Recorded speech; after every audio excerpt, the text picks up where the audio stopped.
কেউ ছেলেটাকে রেখে আমার হাজবেন্ড চলে গেছে, বলতেছে তোমরা থাকো আমি আসতেছি। তো এটা বলে কি করছে আমার হাজবেন্ড আমাদের দুজনকে ঘরে রেখে বাইরে দিয়ে সিটকে আটকায় দিছে। আটকায় দিয়ে মনে করেন গ্রামের যত লোকজন আছে সবাইকে ডাকছে, ডাকায় মনে করেন কি একটা অবস্থা, ওই ছেলেকে প্রায় মারধর করা শুরু করছে।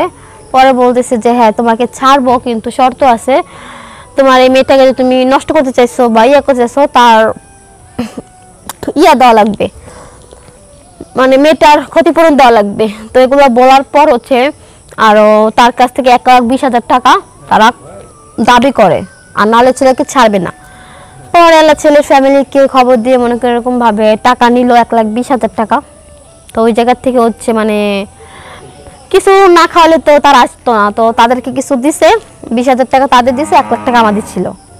এরকম করতে করতে প্রায় মনে করেন 10-12টা ছেলের কাছ থেকে এরকমভাবে খাইছে।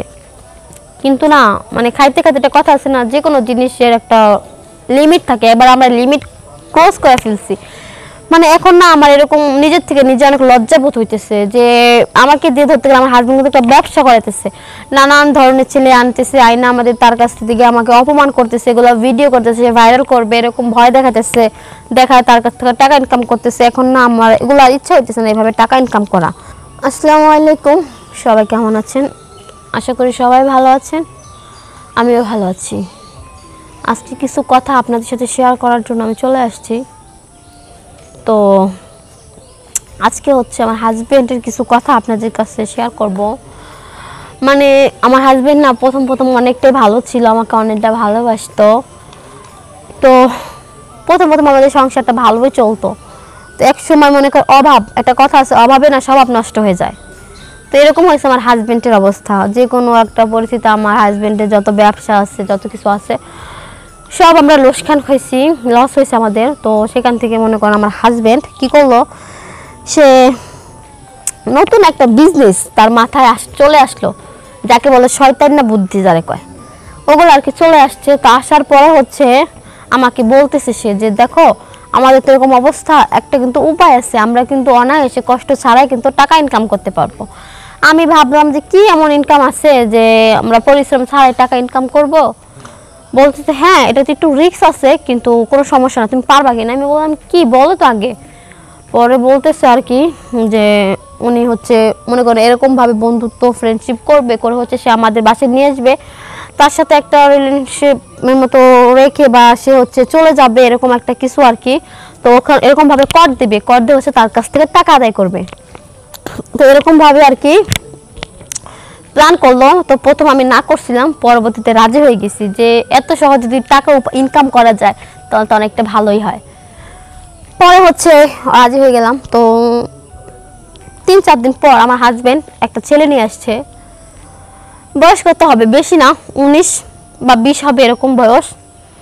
তো বলতেছে কি ওদের বাড়িতে যাবে না কোথায় যেন যাবে, তো নিয়ে গেছে। নিয়ে যাওয়ার পর কি করলো, আমাকে ওই ছেলেটাকে রেখে আমার হাজবেন্ড চলে গেছে, বলতেছে তোমরা থাকো আমি আসতেছি। তো এটা বলে কি করছে আমার হাজবেন্ড আমাদের দুজনকে ঘরে রেখে বাইরে দিয়ে সিটকে আটকায় দিছে। আটকায় দিয়ে মনে করেন গ্রামের যত লোকজন আছে সবাইকে ডাকছে, ডাকায় মনে করেন কি একটা অবস্থা, ওই ছেলেকে প্রায় মারধর করা শুরু করছে।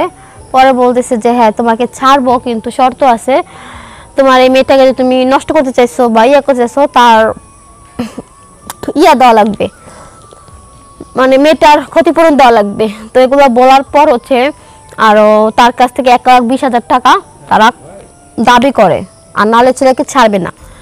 পরে এলা ছেলের ফ্যামিলিকে খবর দিয়ে মনে করে এরকমভাবে টাকা নিল 1,20,000 টাকা। তো ওই জায়গার থেকে হচ্ছে মানে কিছু না খাওয়ালে তো তার আসতো না, তো তাদেরকে কিছু দিছে, 20,000 টাকা তাদের দিছে, 1,00,000 টাকা আমাদের ছিল।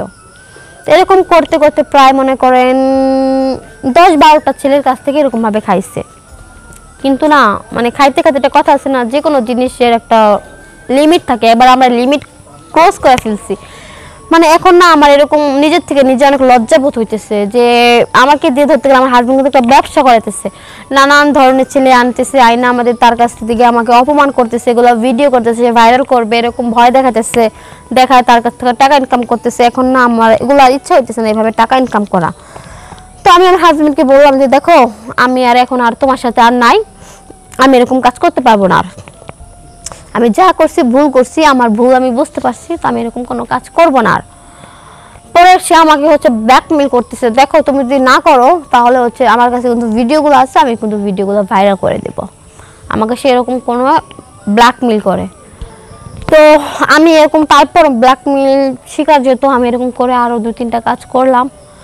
তো করার পর পুরো সমাজের লোকজন এখন আমাকে ছিছি করে, মানে এখন বাইরে বের হলে মানে নানান জনে নানান কথা বলে, এগুলো সহ্য করতে পারি না। তো আজকে ক্যামেরার সামনে একটা কারণে আসা, আমি এই পাপ কাজগুলো আর করতে চাইতেছি না। আর মানে একটা কথা কি, মানে ওই ভিডিওগুলো যেন সে ভাইরাল করে, তাতে এখন আমার কোনো আফসোস নাই। তো একটা কথাই বলবো যে আচ্ছা এমন কি কেউ আছেন যে আমাকে এই জায়গা থেকে নিয়ে যাবেন, বা আমাকে আমি ভালো পথে যাইতে চাই, আমাকে একটা ভালোবাসার সুযোগ দেবেন, যদি এমন কেউ থেকে থাকেন তাহলে অবশ্যই কমেন্ট করে জানাবেন। আর আমার সাথে যদি কথা বলতে চান, যোগাযোগ করতে চান, তাহলে নিচে হোয়াটসঅ্যাপ আছে, ওখানে হচ্ছে আমার নাম্বার আছে, ওখান থেকে আমার সাথে যোগাযোগ করবেন। আল্লাহ হাফেজ।